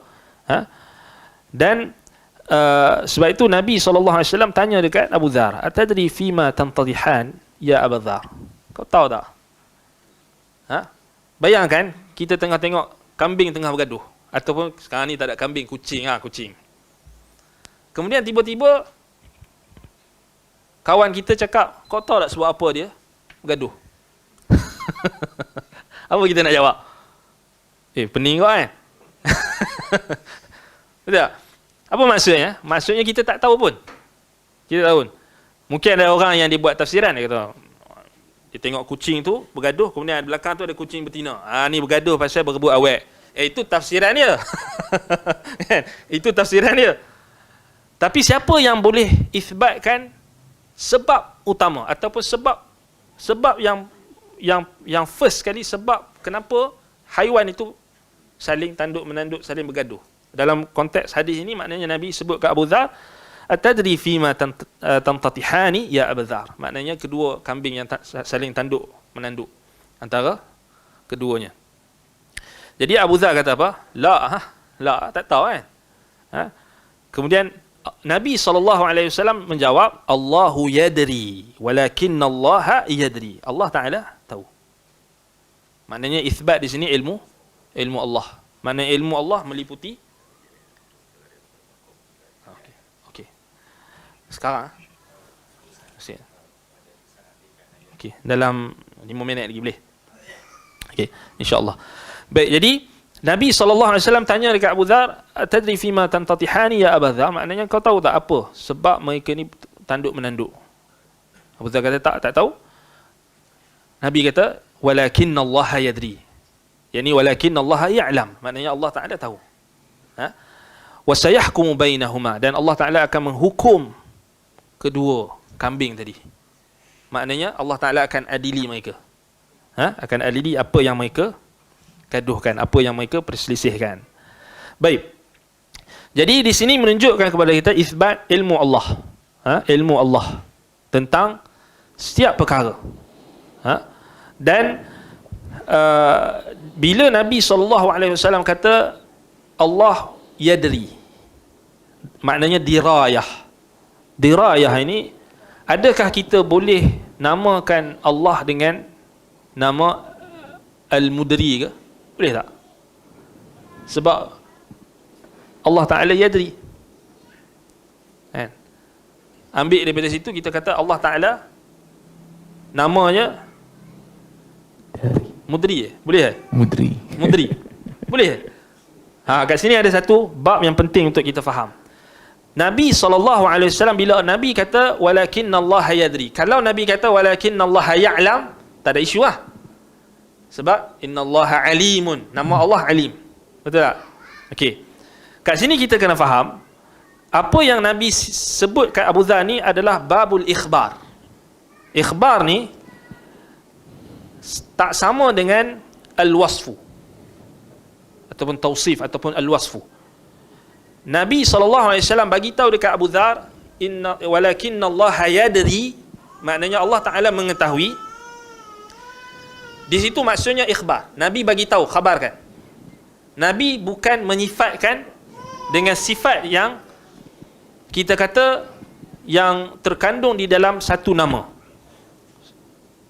Maknanya itu kalau kita kata, kalau Nabi sifatkan innallaha alim, itu maknanya wasfun, sifat. Jadi kita boleh sebut nama Allah tu ya alim.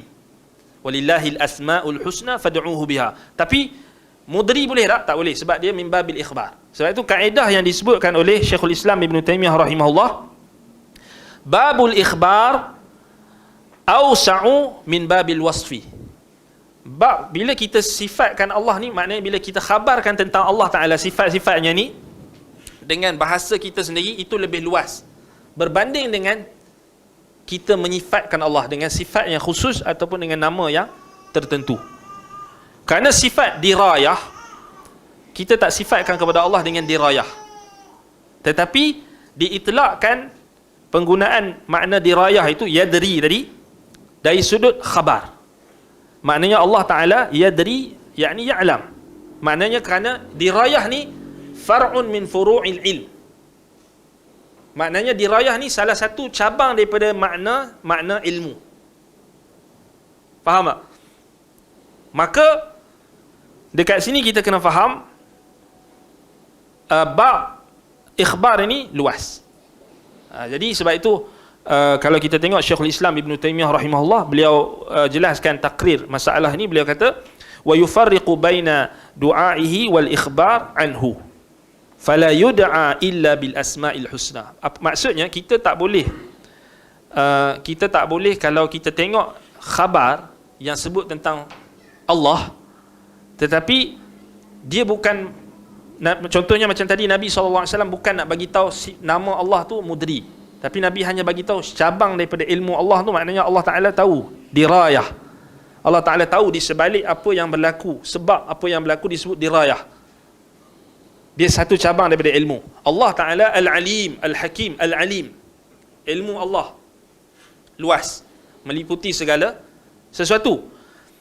Jadi Apa faedah kat sini? Syekhul Islam Ibn Taymiyah rahimahullah kata dibezakan antara doa menyeru nama Allah dengan mengkhabarkan tentang Allah. Maknanya tak boleh kita doa melainkan Asmaul Husna. Seru tak boleh lah ya mudri, tak boleh lah. Tak. Kan? Mesti kena ya alim. Adapun ikhbar, maknanya ikhbar ini contohnya macam kita katakan ikhbar ni contohnya contoh bila Allah Ta'ala sifatkan syai'. Allah itu syai', sesuatu. Boleh tak kita kata ya syai'? Tak boleh. Allahu mawjud. Allahu mawjud.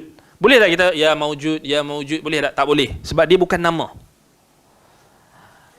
Bila ulama sifatkan Allah al-qa'imu binafsih, boleh tak kita ya qa'ima binafsih? Boleh tak? Tak boleh. Dia bukan nama. Kerana dia adalah khabar. Jadi khabar dia tak termasuk dalam nama-nama Allah Al-Husna. Tetapi dia hanya masuk dalam bab perkhabaran. Jadi dalam Quran Allah kata walillahil asmaul husna fad'uuhu biha. Nama-nama Allah Al-Husna mesti dinaskan. Mesti kita kena tengok Nabi SAW sebut tak Allah nama tu? Kat sini tak ada. Nabi kata kat Abu Dhar walakinnallaha yadri. Nabi tak kata ya Abu Dhar innallaha mudri. Tak. Ya walakinnallaha yadri. Allah Taala mengetahui. Maknanya yadri ni daripada dirayah, maknanya kita sebut dirayah ni sebab dia adalah cabang daripada ilmu, makna ilmu, dan maksud dirayah ni maknanya Nabi Allah Taala tahu apa yang di sebalik segala sesuatu. Contoh macam pergaduhan sebab pergaduhan dua ekor kambing tadi. Baik, ini mengisbatkan kita tentang keluasan dan kedalaman ilmu Allah. Baik.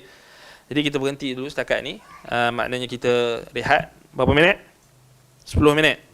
Baik, kita rehat 10 minit. Maknanya nak renggang-renggang kaki ke, nak minum kopi ke, nak minum teh tarik ke, nak minum apa ke? Tafadhal. Ana okey je. Boleh je kalau nak habis. Tapi tak apa, khair. Kita raikan kepelbagaian, masyarakat harmoni, masyarakat majmuk. Tafadhal. Baik.